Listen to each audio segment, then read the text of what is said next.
Sofía del Guercio es la bruja más poderosa del país. Trabajó con criminales poderosos y famosos. Y ese, digamos, la confirmación de algo que nos han dicho siempre. No hay que creer en brujas, pero de que las hay, las hay. Yo llego y efectivamente Sofía sufre un desmayo, una convulsión pequeña y cuando vuelve en sí tenía la voz de un hombre con acento venezolano. Realmente lo que pasó fue que a la Dana que debería estar jugando con Barbies empezó a jugar con muñecos, pero de vudú. Yo no creía. Entonces, cuando yo le propongo hacer el libro, lo primero que ella me dice, lo hacemos con una sola condición. Y me dice que tú vengas a mi casa y mires lo que yo hago. Amanezco enloquecido, llorando, llamando a todo el mundo, o sea, fuera de mis cabales. Al otro día Sofía me llama y me dice, ¿ya estás calmado? Y yo, ¿y tú por qué sabes que yo no estaba calmado? Y te hice sentir la magia negra en tu propio cuero para que a ver si algún día entiendes que esto es real.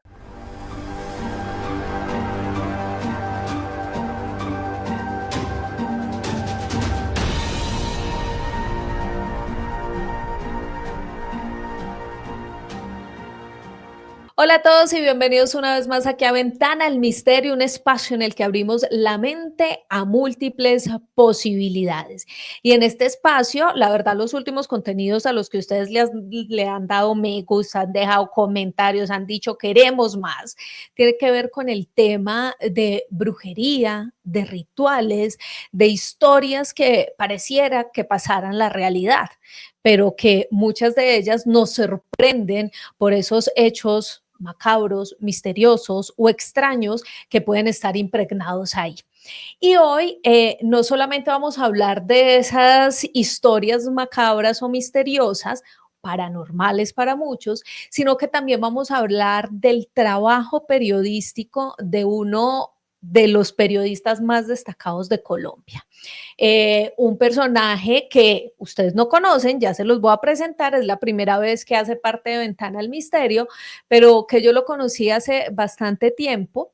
Logramos compartir durante algunos años en una casa periodística y tengo que decir que hace poco, justo cuando estaba alistando las imágenes que van a ver a continuación de sus libros, recordé que hace algunos años él me pasó un borrador de ese libro.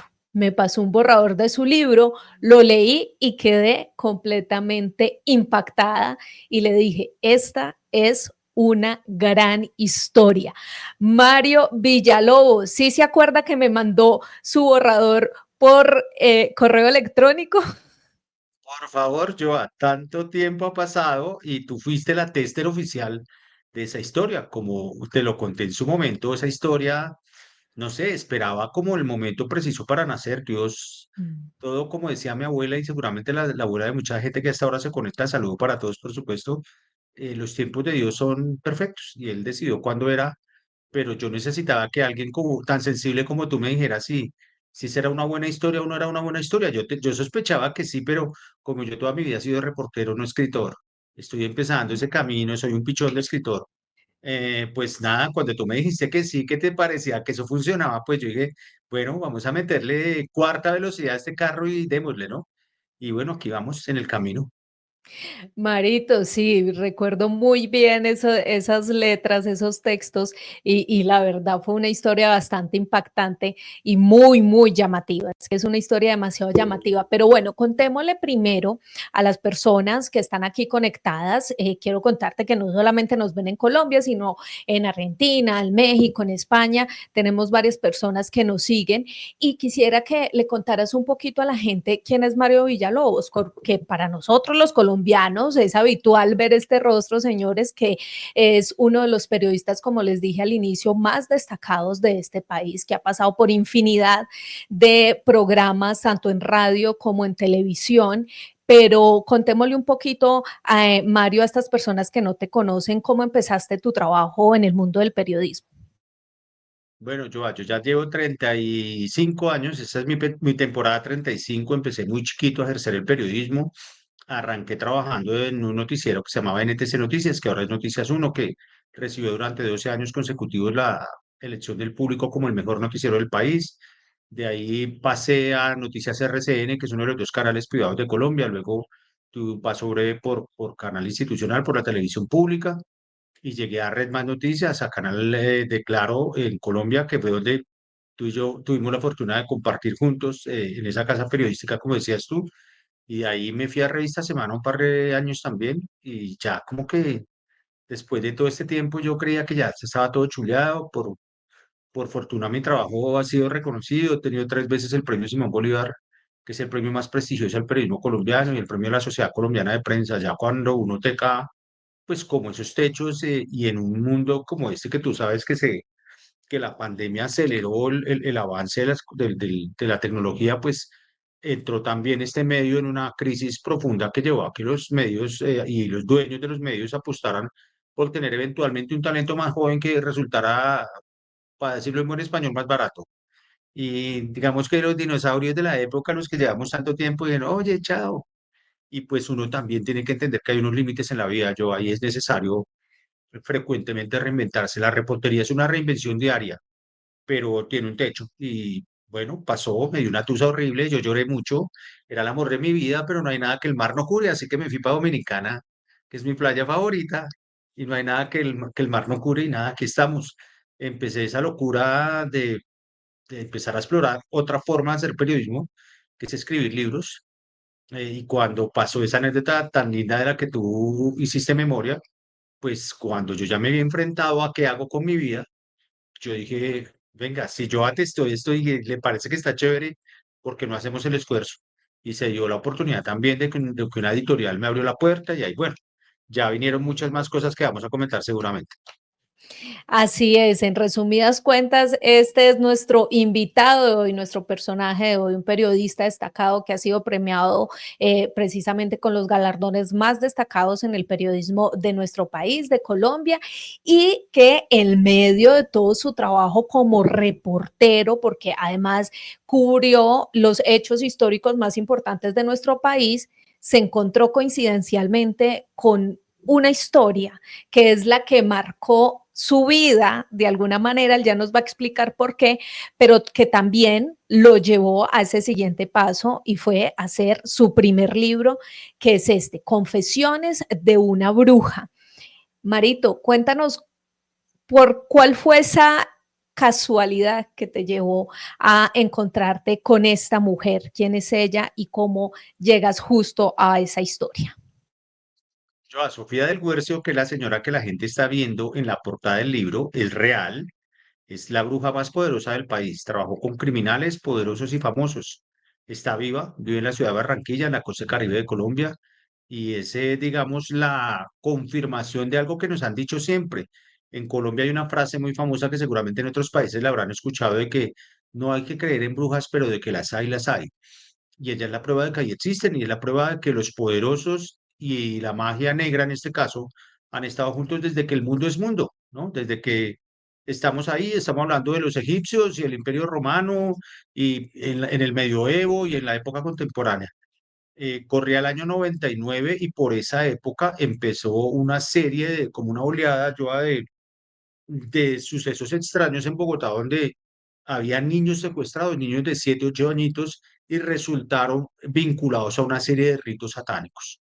Entonces, como una oleada, como unos 8 o 10 crímenes, lo cual era una salvajada, pues mi jefe en esa época, Daniel Coronel, que es uno de los periodistas más reputados de Colombia, me dijo, oye, ve y averigua eso, ¿quién? ¿Cómo es eso? ¿Qué hacen con eso? ¿Cuál es el backstage de eso? La trastienda de esa historia. Yo me puse a averiguar entre los amigos quién conocía a un brujo, un esotérico, una bruja y di con Sofía del Huerzo. Entonces yo llego a su casa, hacemos una entrevista sobre ese tema en particular y cuando yo voy a recoger ya el equipo, las cámaras, luces, etcétera, cables, ella me dice, Mario, ven que yo te quiero tirar el tarot. Y yo le dije, no, Sofía, yo no creo en eso. Y me dice, ven y hablamos de tu esposa y tu hija. Y yo quedé pasmado, yo no existía Google, la Internet no era lo que es hoy, las redes sociales no estaban en el panorama, luego no había una oportunidad que ella me stalkeara, averiguar algo de mí, nada. Yo como soy reportero, pues soy curioso y dejé que me leyera el tarot. En esa leída del tarot estoy hablando de finales de octubre del 99, ya me dice, estamos en octubre, a mitad del año entrante tú ya no vas a estar casado. Y efectivamente yo me divorcié de la madre de mi hija en junio del año 2000. Me dice, pero tranquilo que por la época de tu cumpleaños va a haber una muy buena noticia en el trabajo. Yo cumplo el 5 de septiembre, el 8 me entregaron el primero de esos tres premios Simón Bolívar de los que hacía referencia y en ambas ocasiones ella me llamó, me dijo, esas cosas pasan y yo no le creía. Con el tiempo yo me vuelvo muy amigo de su nuera, que es a la vez como su asistente personal, y un día Rochi me dice, me voy porque tengo que regresar a casa, mañana viene Nicanor a visitar a Sofía, yo no tengo nada listo. Y yo, ¿quién es Nicanor? Me dice, Nicanor Ochoa es un espíritu y un sanador venezolano que toma la materia de Sofía para hacer sanación. Y yo quedé aterrado. Yo le dije, ven, a ver, espera, parájala despacio. Yo conocí a tu suegra haciendo brujería negra, la entrevisté para eso. ¿Cómo es que tú me hablas de que hace el mal y el bien al tiempo? Ve mañana, me dijo. Al otro día yo llego y efectivamente Sofía sufre un desmayo, una convulsión pequeña y cuando vuelve en sí tenía la voz de un hombre con acento venezolano y había unas 8 o 10 personas esperándola para hacer sanación de manos. Cuando termina toda esa sesión como de 6 7 horas, yo le digo, ven, o sea, explícame esto, pero si yo te conocí como bruja negra. Y empieza a contarme esa historia que es como nace Confesiones de una bruja. Ella me dice, yo tenía 6 años, ese espíritu se me revela y me dice que va a volver a mi vida para que tomar mi materia de hacer sanación a través de la imposición de manos. Pero Mario, por esa época, me contó Sofía, yo vi a mi abuela haciendo brujería negra y yo me enamoré de la brujería negra, me dijo ella. Yo le decía, ¿pero cómo? Si tú tenías, ¿qué? 9 años. Le dije, realmente lo que pasó fue que a la Dana que debería estar jugando con Barbies, empezó a jugar con muñecos, pero de vudú. Y empieza esa historia entre el bien y el mal, condimentada con narcotraficantes, paramilitares, guerrilleros, magistrados, cantantes, actores, actrices, prepagos, sicarios, banqueros, todo lo que te puedas imaginar en un universo de bien y mal que la lleva a ella a una condición profesional, humana y personal bestial. O sea, fue una aventura en la que ella se volvió drogadicta, alcohólica, perdió 2 hijos, fue una locura total y eso es como el espíritu del libro, contar esa batalla entre el bien y el mal, que ganó el mal en un principio, pero que le dejó muchas lecciones a ella. Es muy interesante cómo la conociste, o sea, ya de entrada esa historia lo deja a uno un poco sorprendido y sobre todo porque tú, un periodista, que generalmente los periodistas tenemos cierta como recelo de creer o no creer, somos, tratamos de ser neutrales y luego que esta mujer te dijera esos datos tan puntuales y que coincidieran cuando eso sucedió, por ejemplo, cuando sucedió lo de tu divorcio, cuando sucedió lo del premio, tú ahí dijiste, ahora sí creo, o cuál fue tu percepción de esos hechos. ¿No? Yo seguía siendo incrédulo, yo, tú lo acabas de decir, el trabajo de nosotros, eres reportera y vamos a morir reporteros, eso es una enfermedad terminal, de esto nos vamos a morir. Nuestro trabajo es no creer, tomar distancia frente a una historia, pero en ese momento en que ella me empieza a contar, que empieza a trabajar con toda esa cantidad de bandidos que hicieron tanto daño en Colombia, pero que marcaron la historia de nuestro país, especialmente desde los años 70 del siglo XX en adelante, pues yo identifiqué hay una historia épica que me interesó contar, porque en el fondo todos los reporteros somos eso, contadores de historias. A veces nos toca hacer una historia en 2 minutos que nos dan para un reportaje al aire en televisión, o a veces como yo, como ahora tengo la feliz oportunidad que sean 204 páginas. Yo no creía, entonces yo empecé a tratar de encontrarle la lógica a eso. Y ella, entonces cuando yo le propongo hacer el libro, lo primero que ella me dice, lo hacemos con una sola condición. Dime cuál. Y me dice que tú vengas a mi casa y mires lo que yo hago. Entonces, yo trabajaba de lunes a viernes en un noticiero de televisión, sábado y domingo me iba para su casa a ver todo lo que yo tenía que ver. Sortilegios buenos, sortilegios malos y ver entrar a la sala de su casa jefes paramilitares y guerrilleros que yo sabía que las autoridades estaban buscando.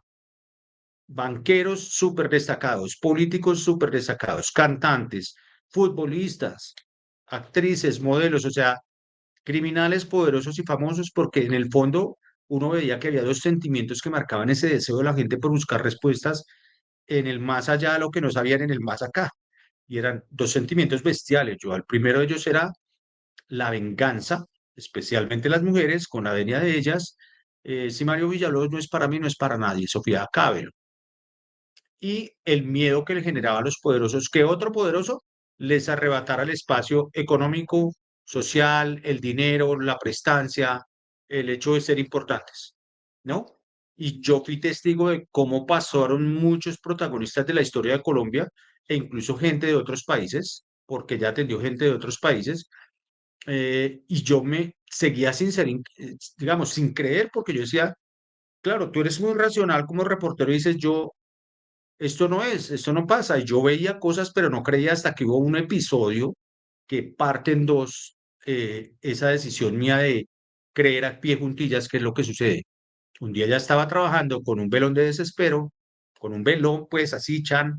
Yo me despido, voy a casa y llego a casa a dormir y a las 2 de la mañana amanezco enloquecido, llorando, llamando a todo el mundo, o sea, fuera de mis cabales.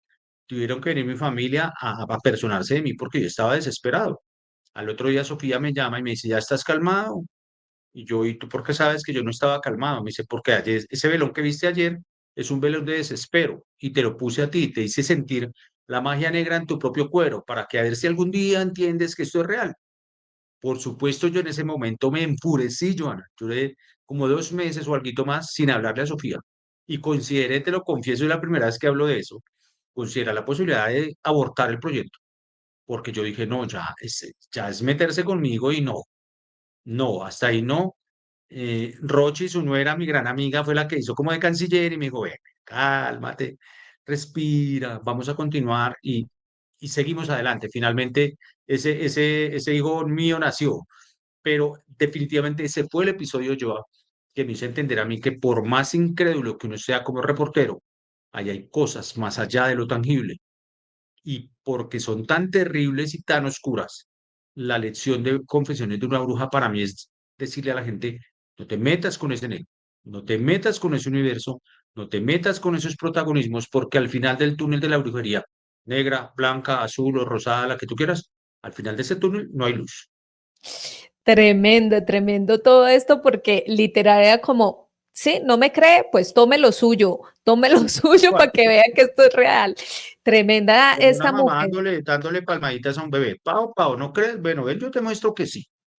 Así es, una mujer que es considerada la mujer más poderosa, la bruja más poderosa de Colombia.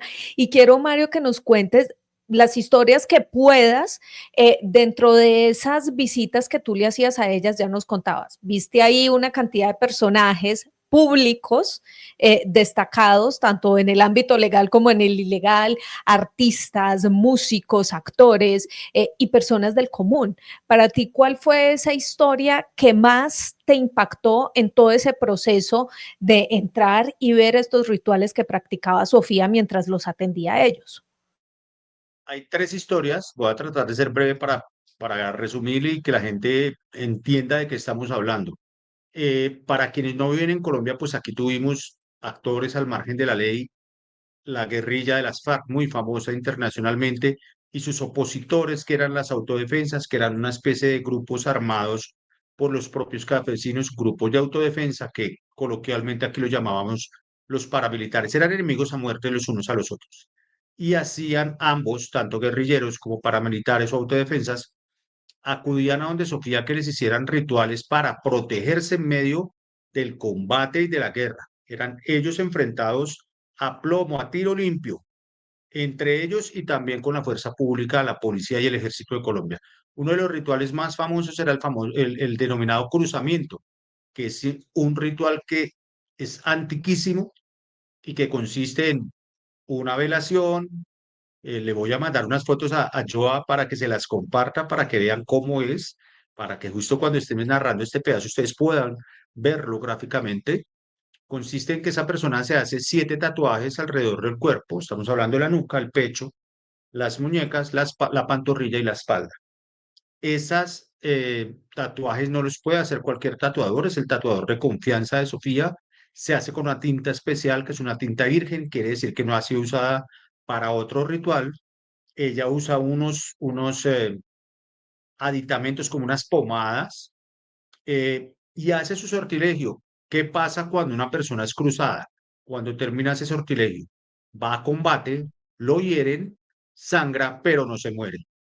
Entonces es un sortilegio absolutamente escabroso, parte de lo que es la magia negra, y tiene dos contras para que la gente lo tenga ahí como en el radar. La primera es no se puede hablar de eso en público, es decir, tú no puedes decir, yo soy un cruzado, ese es el término que se usa. Me hicieron el cruzamiento, luego soy el cruzado. Y número dos, esa persona que se hace un cruzamiento no puede cruzar, no puede atravesar un cuerpo de agua. Es decir, no puede ir al mar porque se ahoga, no puede meterse siquiera a una piscina. En el caso de los sicarios, por ejemplo, además, ella les entregaba una pomada que tenían que untarse en el dedo con el que jalaban el gatillo. Y ese dedo tenía que estar pintado con esmalte negro. Era la recomendación. Ese ritual, por supuesto, era bestial, ¿no? Muy negro, con unas invocaciones que en algunas ocasiones ella me permitió oír, pero no ver. Me dijo, acá hay unas energías muy bravas, porque realmente lo que está haciendo un cruzado es un pacto con un demonio. Le está diciendo, yo quiero vivir casi que eternamente y a cambio, pues, te doy como mis dones espirituales.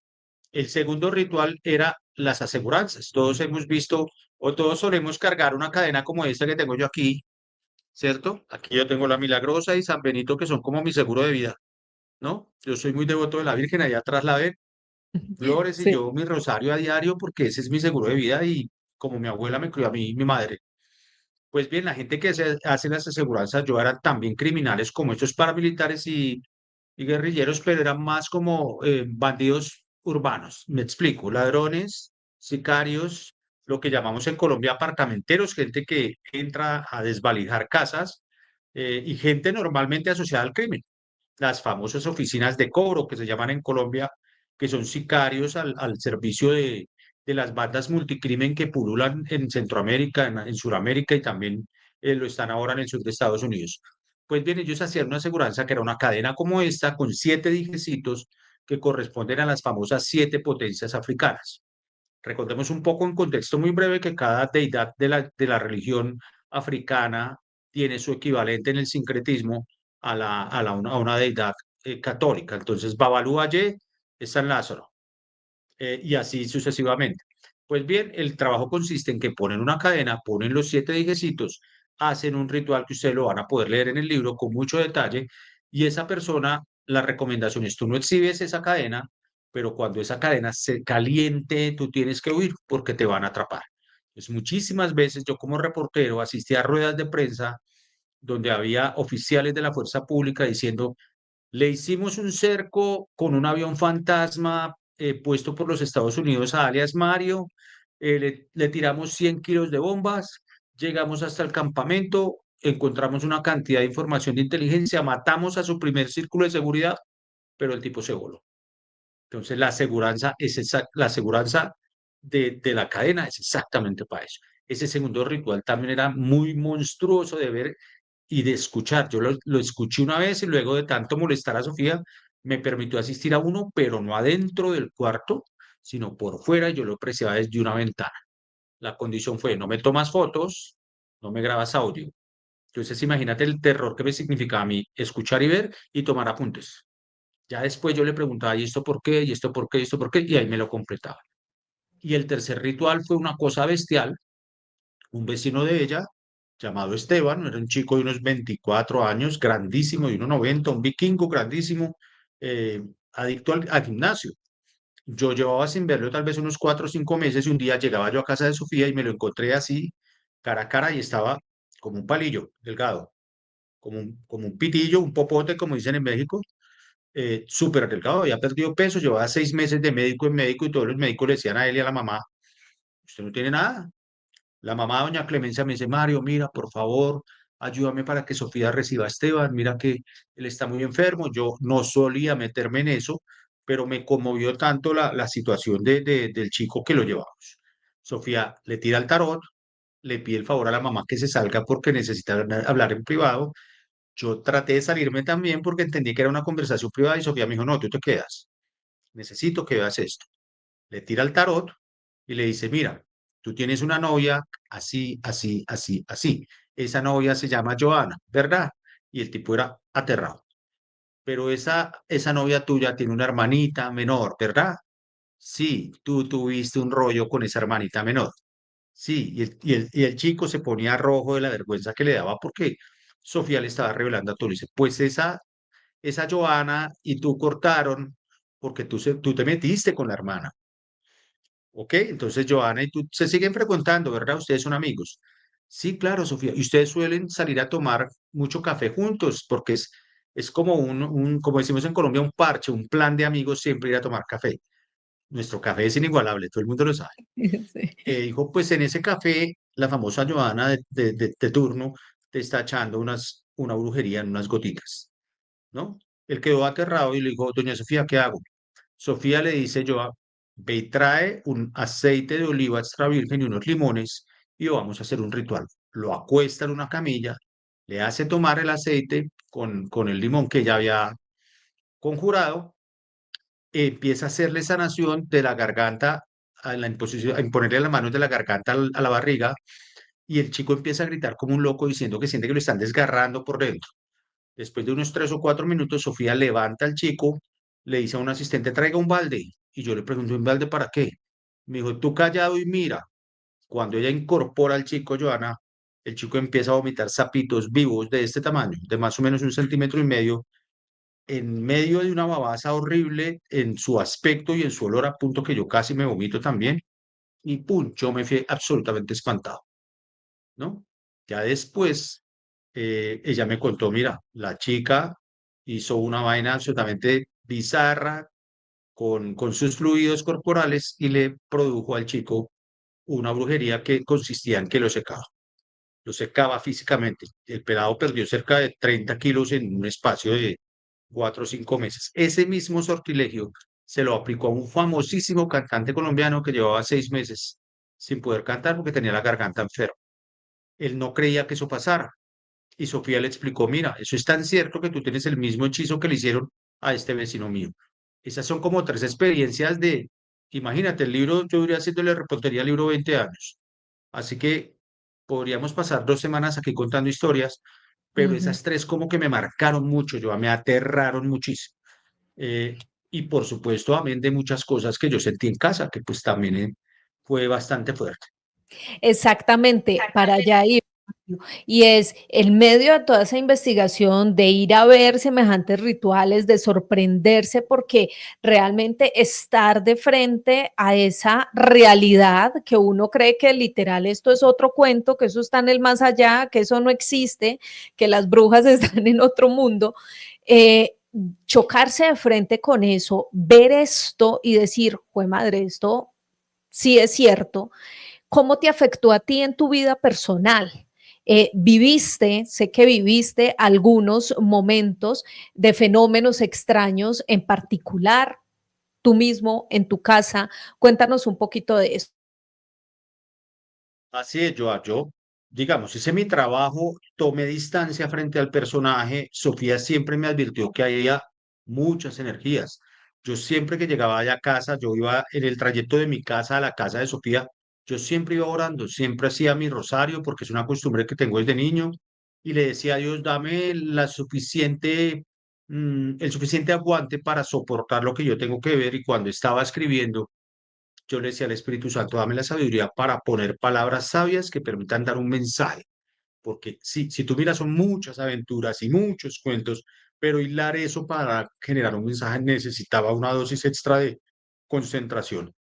Cuando ya terminamos digamos, eh, parte de lo que pasó es que suspendimos el libro muchas veces porque ya estaba amenazada de muerte. Cuando ella ya llega a un punto de locura en que se vuelve drogadicta, alcohólica, pierde 2 hijos, la segunda hija se le muere en los brazos y le ruega que abandone el mundo negro y ella decide hacerlo, pues no era tan fácil, Joana. Ella era la bruja favorita de los mafiosos y de los malandros de Colombia. Entonces la amenazaron de muerte porque se quería retirar y de paso me amenazaron a mí porque ya sabían que estaba escribiendo el libro. Entonces tuvimos que parar el libro varias veces, pero cuando yo ya me siento a escribir, a que tengo la reportería hecha, que yo siento que estoy tranquilo y empieza este proceso, mi primer terror fue, yo estaba acostumbrado a escribir historias para hacer periodismo formalmente dicho. Yo nunca me había sentado a hacer un libro. Mi primer miedo fue ese, pero luego empezaron a pasar esas cosas que uno puede calificar como paranormales. Entonces yo estaba en casa y amanecía destapado. Yo tengo un balcón gigantesco, amo los balcones, ese balcón amanecía abierto. Estaba sentado como estoy ahorita con el computador, sentía los pies fríos, sentía que me respiraban en la nuca. portazos en las habitaciones, las puertas de las habitaciones, ventanas que se abraban, se cerraban pues intempestivamente.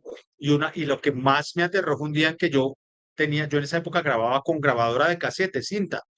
Y un día pongo play para desgrabar la sesión de conversación con Sofía y sonaba algo como si se le estuvieran, como en cámara lenta, digamos, en audio lento. Entonces yo lo que supuse era que se le habían acabado las baterías a la pila, la batería a la grabadora, se las cambié y sonaba igual. Entonces yo llamé a Sofía y me dijo, no, y hay energías que no quieren que tú trabajes. Y esto lo cuento por primera vez, este justo pedazo que te voy a relatar. Ella me dijo, traes cassette, ¿no? Y cogimos ya para la época había celulares, ya estoy hablando de 15 años después. Yo esas cintas, cuando ya pasó el tiempo, yo las digitalicé, eran cintas magnetofónicas. Cuando ya empezó la era celular, pues yo las digitalicé. Y como 10 o 12 años después, Sofía me dice, oye, ¿y qué pasó con esas cintas de la época que te asustaban tanto? Yo le dije, ahí las tengo, es la primera vez que hablo de esto, yo. Me dijo, tráelas. Y entonces un día me dijo, vamos a poner el celular, dale play a la cinta. Yo tenía un Discman, un Walkman todavía en la época, y el audio pasó de ese aparatejo al audio del celular. Me dijo, ¿qué tal si lo oyes al revés? Y yo, pero como para qué voy a oír al revés una grabación. Me dijo, hazme caso y me llamas. Cuando yo hice eso en mi computador, se escuchaban unas voces que cuando yo se las enviaba a Sofía, me dijo, eso es lenguaje en lenguas. Valga el pleonasmo, digamos, ese es lenguaje de brujas. Ese es lenguaje en el que nosotros hacemos invocaciones. Lo cual quiere decir, me dijo ella, que ahí quedó impregnada en esa cinta magnetofónica de la época, quedaron impregnadas voces de los conjuros que yo hago. Entonces, eso sí fue aterrador en su momento. Aquí ya, bueno, yo ya estaba un poco más curtido, pero no dejaba de darme miedo. Hubo momentos en que yo paraba absolutamente muerto de pánico de tantas cosas que pasaban, y para escribir la segunda parte de Confesiones de una bruja, que ya charlaremos de ella, me tuve que cambiar de apartamento. Y también es la primera vez que hablo. Me tuve que venir a este apartamento donde estoy, y mi primer miedo al escribir el segundo libro, que se llama El legado de la bruja, yo no quería hacerlo, no quería llorar. Lo escribí porque la gente insistió mucho y no quería, porque yo no me negaba a volver a sentir ese tipo de cosas en casa. Me cambié a este apartamento en el que vivo ahorita y aquí volvieron a pasar. A veces igual de intensas y a veces no. Yo lo único que hice fue orar. A esa señora que ven ahí atrás le pedía con mucha fe, ayúdame, ayúdame, ayúdame, dame sabiduría, dame aguante. Y no le comenté nunca nada ni a mi mamá, ni a mi hija, mi única hija, ni a mis hermanos, a nadie. Yo me lo tragué, tal vez con un par de mis mejores amigos, y me dijeron, y me imagino que le habrás dicho a Sofía, que no, no, no, yo traté de llevar esa carga conmigo. Así que ese proceso de hacer tanto Confesiones de una bruja como El legado, que es la siguiente obra de la saga, fueron un reto a sentir en carne propia, en mi propia piel, cosas que yo sabía que existían, que Sofía me las hizo sentir, que yo las veía cada fin de semana, pero que yo me negaba a creer porque es que yo soy reportero. Tremenda, tremenda toda esa historia que nos cuentas, porque imagínate, pasaron 20 años en un proceso de investigación, de ver cosas que tú quizás ni siquiera te imaginabas, y además de sentarte a poner esas cosas ahora en texto, con todos estos fenómenos extraños que nos está contando que vivió Mario, y es bien interesante poder entender también cómo esa, digamos que el final de esto era que existiera un libro narrando y contando todas estas historias, y después de ese trabajo tan duro pues se pudo dar. Mario, hablemos un poquito de cómo finaliza ese primer libro para que nos adentremos después a el último, que es el que estás lanzando, que se lanzó hace poco en la Feria del Libro de Bogotá, porque esto también tiene un quiebre, esta historia de Sofía y de todo ese poder que tenía y de todos los clientes que él tuvo. Ya nos diste una pincelada respecto a esos cambios que ella tuvo por situaciones muy complejas donde la vida de sus hijos se vio involucrada. ¿Cómo cierra un poco ese libro y cómo decides tú empezar a hacer otro después de semejantes experiencias? Bueno, la historia de Sofía es una historia terrible porque, como les contábamos, la posee el espíritu de un sanador venezolano para que haga el bien, pero ella escoge el camino del mal impulsada por su abuela.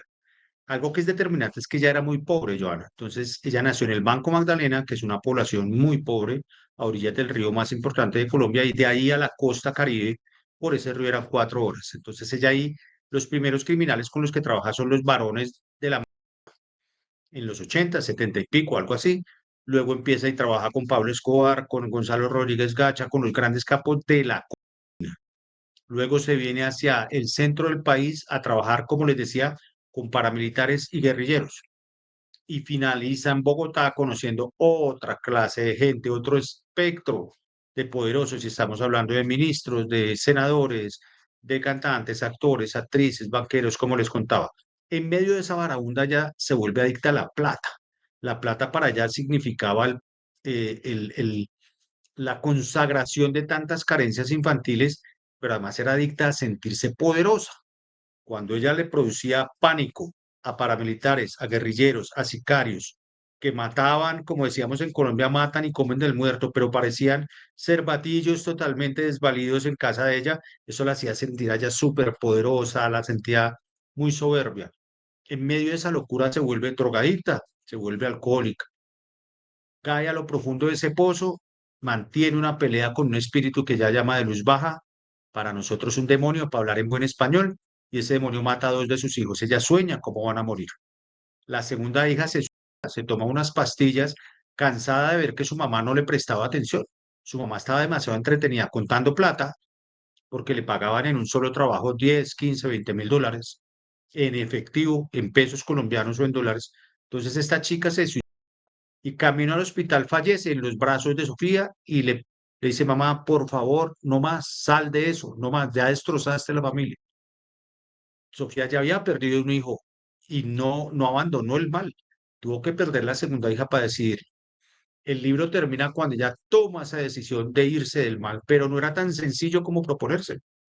Entonces, ella le pide perdón a Dios, pone las rodillas en tierra, se propone salir y te estoy hablando de un desafío bestial, porque era dejar el dinero, dejar las drogas, dejar el alcohol, recuperar su familia, salir del pozo de toda esa energía negativa que ella manejaba y lo logró.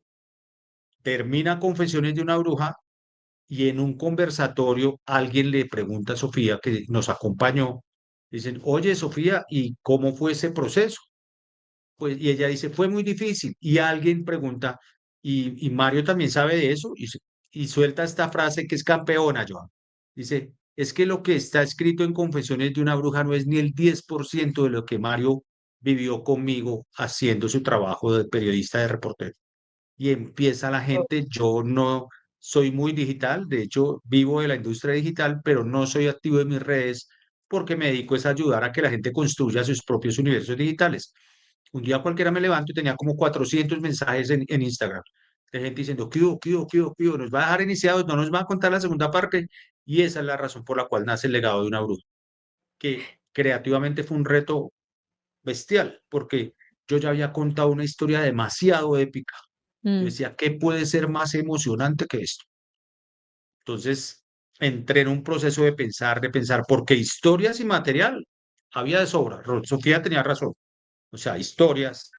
Entonces, yo lo que identifiqué era la oportunidad feliz de decirle a la gente que en el primer volumen, en Confesiones de una bruja, es una gran moraleja de 204 páginas, es, no te metas con la brujería. Al final de ese túnel no hay luz, no hay brujería buena.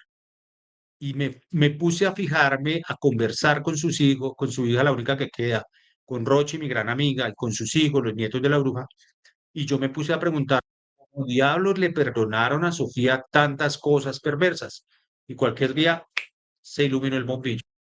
Y entonces el legado de la bruja es un homenaje, 300 y pico de páginas, al amor de la familia, esa misma familia que ella destruyó a punta de dinero mal habido, de drogas, de alcohol, de estar metida en malos pasos, esa misma familia la ropa, la perdona y reconstruye su relación.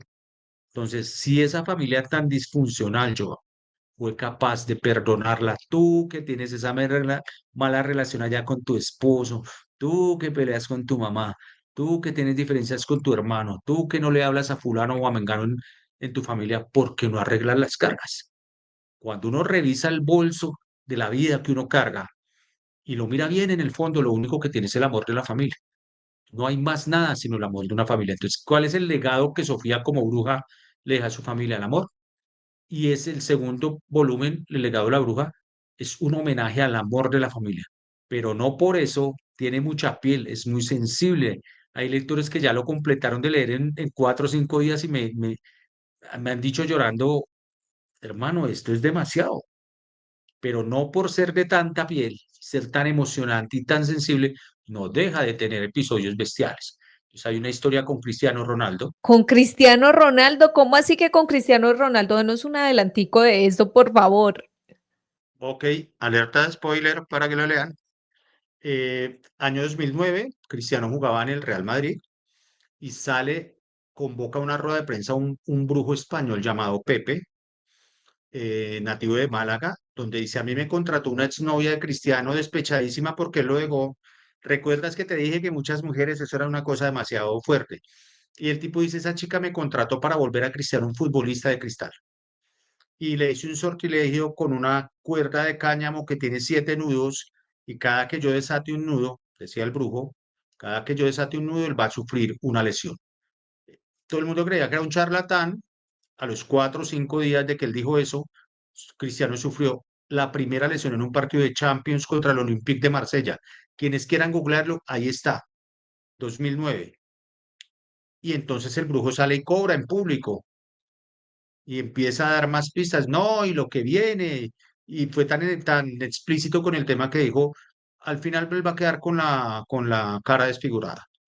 Esta chica está muy dolida y estos hechizos los hago yo desde hace mucho tiempo y el segundo hechizo le va a afectar una rodilla y efectivamente Cristiano en un partido de eliminatoria de la Eurocopa Portugal-Hungría también se lesiona la rodilla, como que el tipo cada que decía una cosa funcionaba. Entonces un reportero del diario El Tiempo en Bogotá, y ahora te voy a mandar el link para que si quieres lo adiciones ahí al copy del video, le hace una entrevista a Sofía donde le dice, ¿eso es posible? Y Sofía le dice, claro, eso, las energías están en todo lado. Esa vaina pasa en el 2009 y para Confesiones de una bruja ya me relata el tema y decidimos no meterlo porque creíamos que había historias de más peso, pero para el legado de la bruja sí lo decidimos meterlo. Sofía, por pura voluntad, dice, yo no me parece que le estén haciendo eso a alguien tan inocente. Ya para esa época, Sofía ya estaba redimida. Entonces invoca al espíritu que le es benéfico, como ella dice a Nicanor Ochoa, le dice, ayúdame a quitarle ese maleficio a Cristiano. Y en el libro está narrado con detalle, hasta el último detalle, qué hizo. La cosa que hizo Sofía, la contra que hace Sofía, que está tan detalladamente narrada, fue tan efectiva que el propio Pepe la llamó a insultarla. Varias veces yo estuve presente cuando el tipo la llamaba a decirle de todo. Por desgracia, quien contestaba el teléfono siempre era la única hija viva de Sofía, Alexandra. Siempre que Pepe llamaba a amenazarla, contestaba Sofía, Alexandra. Y Alex por esa época estaba embarazada. Y Sofía habla duro y el otro hablaba duro y se contestaban y se decían groserías. Ella decía, a mí no me venga a decir qué tengo que hacer. Eso era una cosa bestial. Finalmente, Sofía tumba el hechizo que le hicieron a Cristiano y Pepe le dice, yo me voy a vengar de usted. ¿Y cuál es la manera en la que se va a vengar? Usted me quitó el trabajo malvado que yo le hice a Cristiano con su magia, pues yo le voy a dar a usted donde más le duele. Y ese Pepe, el brujo que hechizó a Cristiano, hace que Alexandra pierda el hijo que estaba esperando. Wow. Entonces, eso fue una historia bestial que no la pudimos narrar en el primer volumen porque hacía parte de la vida buena de Sofía. Y de ahí para adelante hay historias más increíbles con candidatos presidenciales de Colombia, y hay una historia especialmente muy gráfica, sobre todo para tus espectadores que hacen parte de esa generación que es muy curiosa con la famosa tabla Ouija, que se ha dicho muchas veces yo que abre portales y yo siempre he tenido mucho respeto.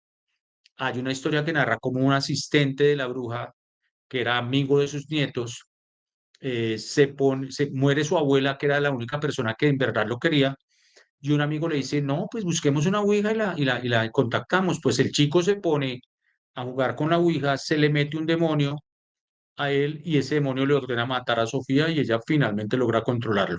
Pero es un ejemplo de cómo, eh, por supuesto, ese tipo de recursos esotéricos en manos de quien es ignorante o de quien no mide el riesgo, pues definitivamente una amenaza constante. Mm, total, total. Yo creo que esa es una lección muy importante. Aquí hemos tenido varios episodios hablando, por ejemplo, de la tabla Ouija, episodios que se los voy a dejar ahí recomendados, aparte de toda esta información que nos ha dado Mario, en el que hablamos de eso, de hay que dejar quieto lo que está quieto. No hay que jugar con esas Tal cual. cosas que ni siquiera sabemos manejar. O sea, muchas personas se atreven a experimentar con energías que no conocen y eso Ah, lo lleva uno a unos espacios, en serio, demasiado terroríficos, a unos espacios que luego no se pueden controlar. Entonces es también un llamado y me parece muy interesante, Mario, que en este segundo volumen también se haga como un llamado a eso, a no hay que jugar con esto no es mentira. Esto no es mentira y es una lección, como tú dices, también de vida, no solamente por todo lo que tuvo que vivir y pasar ella, sino el resto de su familia, que finalmente también sobrecae todas las consecuencias del trabajo que Sofía realizaba. Es la familia claro, la que mira, más está afectada. el legado narra exactamente eso que tú dices, cómo niños que en su momento tenían 8 y 9 años, los encerraban en un ático, muertos de pánico, y escuchaban y veían cómo su abuela hacía brujería negra. Salían rumbo al colegio, uno de ellos me decía, Mario, uno de los nietos de Sofía me decía, a mí los vecinos me echaban baldados de agua bendita que porque nosotros estábamos malditos. Los profesores y mis compañeros en el colegio y luego en la universidad nos matoneaban. Los dos nietos hombres de Sofía me dicen, hermano, nosotros preferíamos llegar a las 2 o 3 de la mañana a la casa del pánico que nos daba y nos levantábamos al otro día y había una cantidad de borrachos en el piso o gente drogada, o yo llegaba a estudiar y estaba un jefe paramilitar sentado en la sala de mi casa. Y la nieta, la única mujer, acá hay que contarle algo a los espectadores, y es que Sofía es bruja y tiene el don porque lo heredó de su abuela. ¿Recuerdan que les conté que la metió a ese negocio a los 9 años? Pues cada 2 generaciones nace una persona en la familia con el don. Los tuvo la abuela de Sofía, los tiene Sofía, y Sofía nombró a Fairuz, su nieta, como su heredera y como que le impuso esa obligación. Y Fairuz se le reveló y yo no quiero porque ella veía. La hija que se le muere a Sofía en los brazos era la compinche número uno de la nieta, porque eran más o menos, se llevaban 4 o 5 años nada más, ¿no?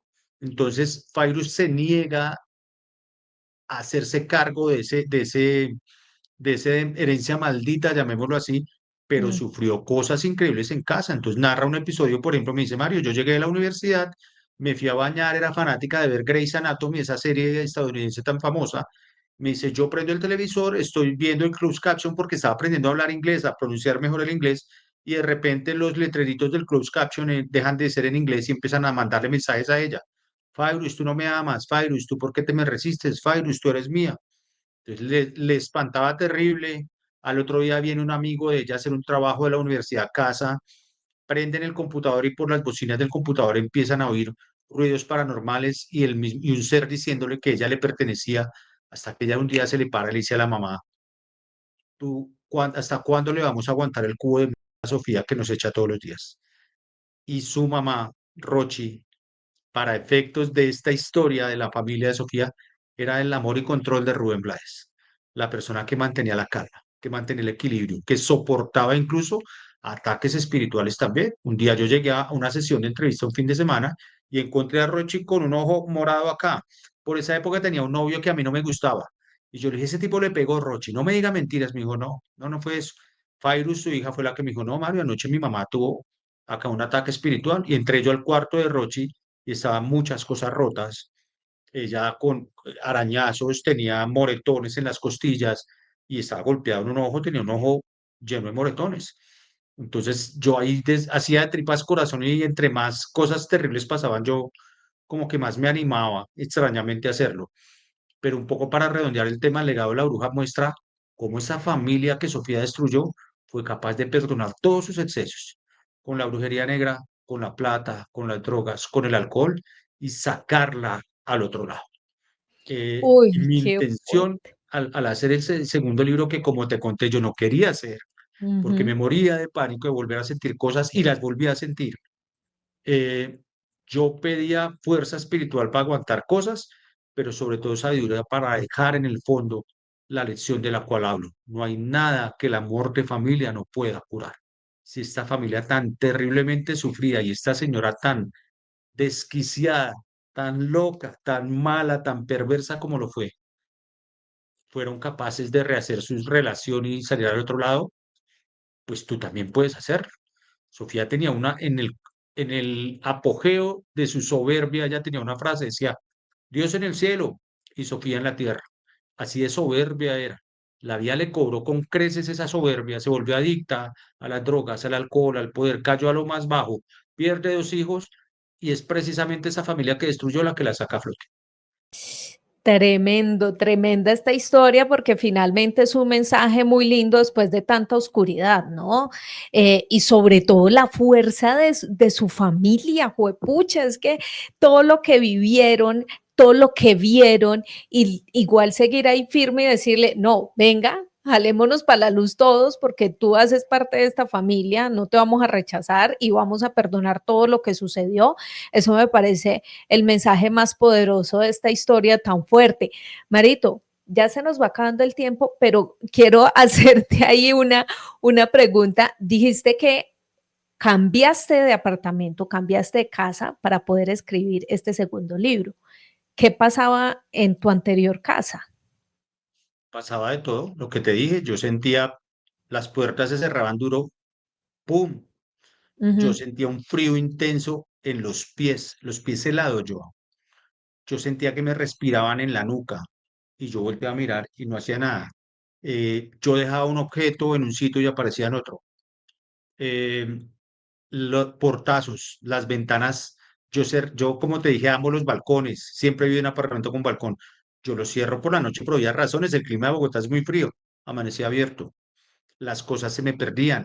Una cosa increíble que pasó, yo estaba escribiendo en mi computador, salvaba el archivo en Word, en Office, paraba a almorzar o a hacer alguna otra actividad y cuando regresaba el archivo estaba borrado y yo iba a buscar la copia en la nube, no aparecía. Y llamaba a Sofía y le decía, miércoles, perdí el trabajo de una semana. Y ella me decía, no te preocupes, hay energías que no quieren que trabajes. Mañana miras, al otro día yo volví a encender el computador y ahí estaba el documento donde yo lo dejé. ¿Ves? O sea, unas cosas que están ahí. Si tú me pides que las explique, yo no puedo explicarlas. Lo que sí te puedo dar fe es de que pasaron. Y hay un video que voy a dártelo para que tú lo publiques, solamente tú lo publiques. El año pasado, cuando estábamos haciendo el legado en Barranquilla, tú sabes que ahora nosotros los reporteros usamos micrófonos para el celular. Entonces, yo conectaba el emisor al celular y le ponía un micrófono de solapa allá aquí para grabar. Llevábamos como 4 minutos de grabación y el micrófono se murió. Entonces dije, voy a usar el otro. Le puse el otro micrófono y se murió a los 5 minutos también. Yo, pero ¿qué es esto tan raro si yo cargué todo en el hotel? Los pongo en su estuche a cargar, miro, dice 100% de carga. Yo, pero ¿qué es esto? Y Sofía suelta la risotada. Eso está grabado en un video que te lo voy a hacer para que lo pongas en redes. Y yo le decía, Sofía, me pasó lo mismo que en el primer libro. Dice, Mario, ahí hay energías que no quieren que tú cuentes cosas. Ahora como es una, no te puedo decir que es un alma de Dios porque no lo va a hacer nunca. Ahora que es otra persona renovada, me decía, esas mismas energías están ahí estorbándote. Lo que yo sí quiero destacar es que, como decías tú, la familia jugó un papel importante, pero yo también en el legado narro cómo ella también hace un esfuerzo, yo, porque es que no era fácil dejar las adicciones. O sea, o sea, ojo lo que te voy a decir. Sofía estaba quebrada, sin dinero, con dos hijos muertos, adicta a la coca, adicta al alcohol, totalmente destrozada. Sí, tenía el apoyo de su familia, pero también, a ver, la decisión de ella de salir y renunciar a eso no era sencillo, porque en el fondo, y si uno mira los dos libros, transversalmente es una persona que sufrió muchísimo, que no tuvo un proyecto de vida. Yo algún día le pregunté, ¿tú qué hubieras querido ser? Yo hubiera querido ser maestra de escuela. Escasamente terminó la primaria. Esta es como una lección de vida para los que no creen. Yo no creía y terminé creyendo. En mi trabajo como repentero utilizamos este tipo de micrófonos inalámbricos para dejar bien grabadas las entrevistas. Este es el receptor, estos son los micrófonos. Habitualmente yo le pongo el micrófono a Sofía, estamos aquí en sesión y hoy a las 9:30 de la mañana empezamos a trabajar, a empezar la entrevista, la sesión de trabajo de campo hoy, y en menos de 20 minutos se nos murió el micrófono y quedó una interferencia en la grabación que ustedes luego les mostraré. Le colocamos el segundo micrófono porque el juego viene de dos. Y también en menos de 25 minutos se comió los dos micrófonos. Pero lo más chistoso es esto, cuando venimos a conectarlos nuevamente, ya lo van a ver ustedes acá. Voy a conectar, por eso estamos grabando sin cortar para que se den cuenta cómo es. Ponemos acá el emisor, el receptor, perdón, ponemos a cargar un micrófono, ponemos a cargar el segundo micrófono, lo conectamos para que cargue. Y vean, dicen que los micrófonos están al 100%. Es increíble, algo está pasando. Es espíritu. Yo me resisto a A creer. que borran lo que les dé la gana. No es la primera vez que pasa. Cuando grabamos la primera parte de Confesiones de una Bruja, quiero que Sofía les cuente qué pasaba con lo que grabábamos muchas veces. Desaparecía todo lo grabado. Eso es una, Acércate, yo quiero. realidad. Acaban de, cada vez que les da la gana nos cortan. Se acaban las baterías, yo no sé cómo se llama, pero la verdad es que quedo en la mejor de las narraciones. Siempre me las cortan porque se fue el micrófono. Estábamos hablando en este momento, Sofía me estaba relatando de cómo Todo salvó. es de espíritu, todos son los espíritus que quieren impedir que yo cuente las historias. Qué historia tan impactante de verdad la de esta mujer y afortunada ella también de haberte encontrado y de que tú puedas contar esta historia, narrarla en tus textos, que muchas personas hayan tenido la oportunidad de encontrarse con este libro, que además el primero, Confesiones de una bruja, fue bestseller en Colombia, Marito, un libro súper vendido, súper conectado, ya nos decía él, gracias a esas ventas, gracias al público que lo acogió también, pues finalmente él dice, listo, ahora sí voy a hacer el legado de la bruja, cuando en medio de esa presentación del anterior, pues la gente empieza a indagar un poco más y quiere más de esta historia. Entonces es bien interesante poder encontrar no solamente esa historia tan impactante de Sofía, sino también la forma en la que Mario la narra y la escribe, que realmente uno se queda ahí conectado y pegadísimo y creo que hacen el juego perfecto, la historia perfecta, pero con el escritor perfecto para poder que el público se conecte tan bien y tan mágicamente con esta historia y quiera más y quiera más. Mario, ¿dónde pueden encontrar las personas este libro? Este que es el nuevo, que se ha lanzado ahorita en la Feria del Libro de Bogotá, pero también el anterior, para que vayan y lo busquen. Quienes están en Colombia, pues pueden comprarlo en las librerías tradicionales, en la Panamericana, en la Nacional, en la Lerner, en la página de la editorial que es www.testigodirectoeditorial.com. Lo pueden pedir en formato físico o en formato digital. Quienes estén fuera de Colombia, lo pueden comprar siempre por Amazon. Lo pueden comprar en versión también física o descargable. Quiero mostrarles cómo es el juego de las dos portadas. La vida negra y la vida blanca de Sofía, de la oscuridad a la luz, de la maldad a la bondad, del odio y del horror al humor. Es una lección de vida para todos que por fortuna Dios me escogió y me dio la posibilidad de narrarlo y de reinventarme también como reportero. Yo siempre suelo tener una relación muy cercana con mis lectores, al menos unos 20 minutos al día le dedico a contar, a responder los mensajes. Ahí está mi cuenta en Instagram, Marito Villalobos, todo el mundo me puede escribir ahí. Y quiero contarte algo que es muy chistoso, Joa, porque la gente escribe y empieza a contarme historias que les han hecho sobre brujería. Mario, mira que a mí me hicieron esto y esto, y yo creo que si yo me lo propusiera, podría ser un libro solamente con historias que me cuentan mis lectores. ¿Eso qué quiere decir en el fondo?